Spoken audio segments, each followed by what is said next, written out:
Middle east के रेगिस्तान में जब बारूद की गंध और मिसाइलों का शोर चरम पर है, तब एक ऐसी खबर सामने आई है जिसने पूरी दुनिया के कूटनीतिक यानी कि डिप्लोमेट्स को चौंका दिया है। ईरान जो अब तक बेहद ही सख्त पेवर अपनाए हुए, उसने पहली बार अमेरिका के सामने सीधे टेबल पर बातचीत करने का और युद्ध खत्म करने का फैसला किया है। एक दिलचस्प बात यह है कि ईरान और अमेरिका के बीच कई दशकों से कोई औपचारिक बातचीत नहीं हो पाई है। स्विस दूतावास हमेशा ही इनके बीच एक डाके पोस्टमैन की तरह बना रहता था।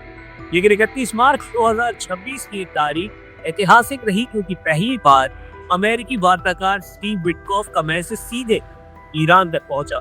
ईरान के राष्ट्रपति मसूद पेजेश्कियन ने यूरोप परिषद के अध्यक्ष के साथ फोन पर हुई बातचीत में ये बात कह दी, जिसकी उम्मीद लोगों को कम थी। उन्होंने कहा कि ईरान के पास युद्ध खत्म करने की जरूरी इच्छा शक्ति यानी कि विल है, लेकिन ये कोई सरेंडर नहीं होगा। ईरान इसके बदले एक ऐसी शर्त रख रहा है जो अमेरिका के लिए गले की हड्डी बन सकती है, और वो शर्त है सुरक्षा की मजबूत ठोस गारंटी। ईरान चाहता है कि उसे लिखित आश्वासन मिले कि भविष्य में उस पर कोई भी हमला नहीं किया जाएगा। पेजेश्किन का ये बयान ये दर्शाता है कि ईरान अब लंबी लड़ाई से थक चुका है, लेकिन वो अपनी जनता के सामने कमजोर भी नहीं दिखना चाहता। उनका कहना है कि कोई भी डील तभी हो पाएगी जब ईरानी नागरिकों की सुरक्षा पक्की की जा सके। एक तरफ ईरान शांति की बात कर रहा है, तो दूसरी तरफ वॉशिंगटन में डोनाल्ड ट्रंप का अंदाज तो एकदम ही अलग है। ट्रंप ने ये साफ कर दिया है कि वो ईरान को पूरी तरह से मिटाने के करीब है। उनके बयान में ये मैसेज दिया जा रहा है कि अमेरिका इस बार आधे अधूरे मन से नहीं, बल्कि ईरान को पूरी तरह से खत्म करने यानी उसकी हमलावर क्षमता को जड़ से मिटाने के लिए मैदान पर उतरा हुआ है। ट्रंप ने खर्ग आइलैंड का जिक्र करके ईरान की दुखती हुई रग पर हाथ रख दिया। ये टापू ईरान के तेल निर्यात का सेंटर है, सबसे बड़ा केंद्र है। अगर यहाँ पर हमला होता है तो ईरान की पहले से ही चरमराई हुई अर्थव्यवस्था पत्तों की तरह बह जाएगी।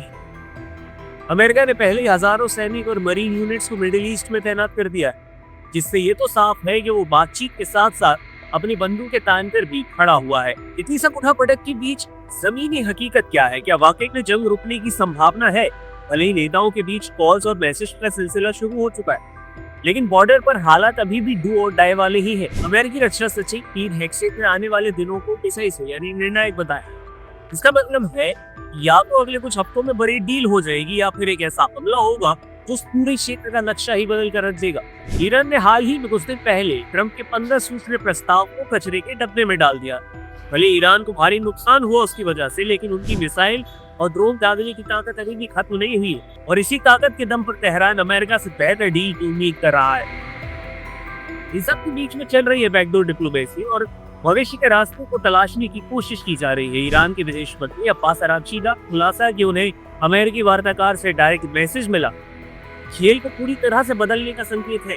पहली बार है जब दो शत्रु देश सीधी बातचीत कर रहे हैं। इसे कूटनीति की भाषा में बैक चैनल बातचीत कहते हैं, जहां पब्लिक के सामने तो गुस्सा दिखाया जाता है, लेकिन बंद कमरों में समझौते की शर्तें तय की जा रही होती है।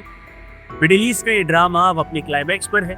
एक तरफ ईरान की सुरक्षा की गारंटी की मांग है, तो दूसरी तरफ ट्रंप का ईरान को झुकाने का संकल्प है। क्या अमेरिका ईरान को सुरक्षा कवच देगा जिसकी वो मांग कर रहा है, या फिर ये शांति की बातें सिर्फ अगले बड़े हमले से पहले की खामोशी मात्र है? आने वाले कुछ दिन तय करेंगे कि दुनिया एक और विनाशकारी विश्व युद्ध की तरफ बढ़ेगी या फिर कूटनीति की जीत होगी।